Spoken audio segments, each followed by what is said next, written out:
Hello, Yamal Nickel here.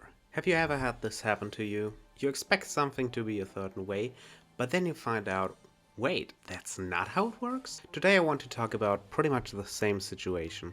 Today I want to talk about misconceptions in competitive Pokemon. In Gen 7, exclusive to Hail, a new type of screen came to the game, Aurora Veil. It's basically a combination of reflect and light screen.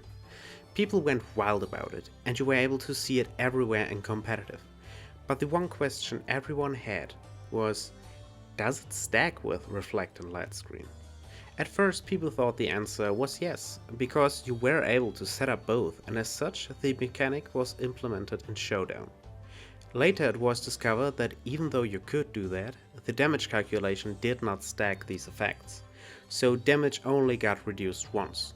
Showdown immediately patched this, but for a certain time, when playing on Showdown, you were able to stack shields. To this day, occasionally you can find people that claim the screens can be stacked.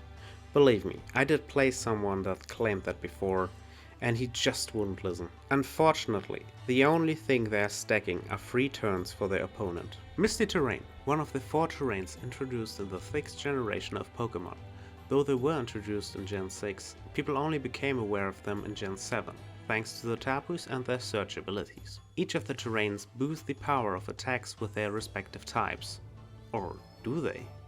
Even though the electric, grassy and psychic terrain all boost their types, Misty Terrain is the exception, instead decreasing the power of dragon type moves.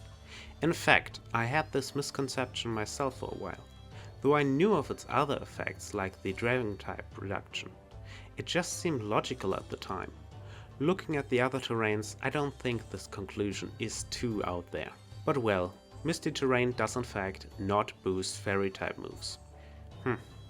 Maybe that's why it's not called fairy terrain. Legendaries are some of the most powerful and compelling Pokemon in the franchise.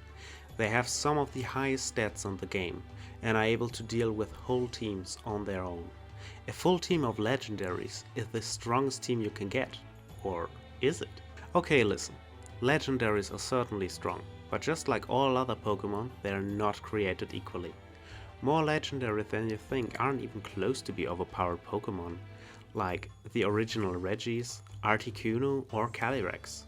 They are in fact so bad people won't even try to use them in higher tiers. In some cases, not even the lowest tier. Legendaries are just like every other Pokemon. Some are strong, some are meh, and some are even worse. Maybe you know someone who built a full team of legendaries just to get screwed by some guy with a bunch of random Pokemon. Maybe you even knew this one guy that saw a bunch of legendaries on someone's team and called them a cheater for using them and that it's unfair. Or maybe you were that guy. Just remember, a legendary still needs a team, and even in Ubers, the team for the strongest of all Pokemon. Not all Pokemon there are legendaries, and most if not all teams use Pokemon other than Legis. No legendary alone beats a well thought out team. Unless you're called Zacian, of course. Let's see, you just found out about competitive and built your first team. You put in all the threads that are the very best in the meta. Then you run into a team full of some lower tier Pokemon. What a weak team and an easy win, you think.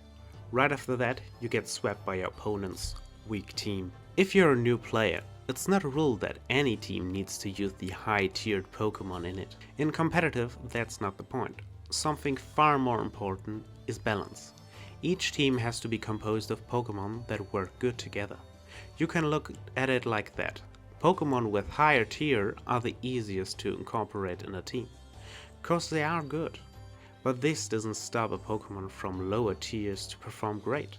While you can make a team out of only Pokemon from the tier you're playing in, remember, each person knows what's in the tier. The teams will be made with these Pokemon in mind. Using something unexpected that has an advantage against some more common Pokemon in the tier will certainly prove to be useful. As Gen 2's Elite Four member Karen said, the best win with their favorites. In competitive, it's just about making the right team to support them. Something very important for a Pokemon set are the EVs. Making the best stats of a Pokemon even better. I mean, why don't you just dump all EVs into the already high stats? That certainly will always be the best option, won't it? Though it may sound logical, it is deeply flawed. There are a plethora of Pokemon which do not invest into their highest stats. In fact, they are more effective that way. The best examples, Regieleki and Blissey. They have so high stats and speed and special defense respectively that you usually don't have to bother to invest, and they'll still outspeed / tank everything. Eleki instead prefers investment in HP. For Blissey, it instead uses defensive investment, even though it is a ridiculous low stat. Both investments change most of their matchups. Other not as extreme examples would be Nidoking and Landorus T. Even though Nidoking has a much higher attack stats, its special move pool is so vast and its special moves are so much stronger that a special attack investment is the way to go with it. For Landorus T, one of the most common sets in Gen 8 OU was the special defensive Landorus. Its attack stat is already so high you don't need investment to at least two-shot common Pokemon with it. With its Intimidate ability, it becomes extremely bulky on both sides, not to mention its great move pool, though that will change in Gen 9. As you can see, just putting everything into the highest stat isn't worth it all the time. It surely depends on the Pokemon, and looking at my point before, it also depends on the team you're using. You can still invest on the highest stat and it could still work, but sometimes it's better to think outside the box. In some cases, they are the preferred best sets, as is for Blissey and Nidoking. Catching your opponent off guard with the opposite or just something different though is a lot of fun. Maybe you knew all these misconceptions before. Maybe you're new to the game and heard them for the first time. Regardless, I hope you found this video to be interesting. Also, when this video is up, the new guides will be out, so I hope you have some fun with it. I'll definitely upload some videos regarding them, for competitive as well as for my first impression of the games. Before I finish the video, thank you to everyone who supported my last video so much. I'm really happy with the way it turned out, and I plan to keep improving with each upload. With all that, have fun and stay healthy.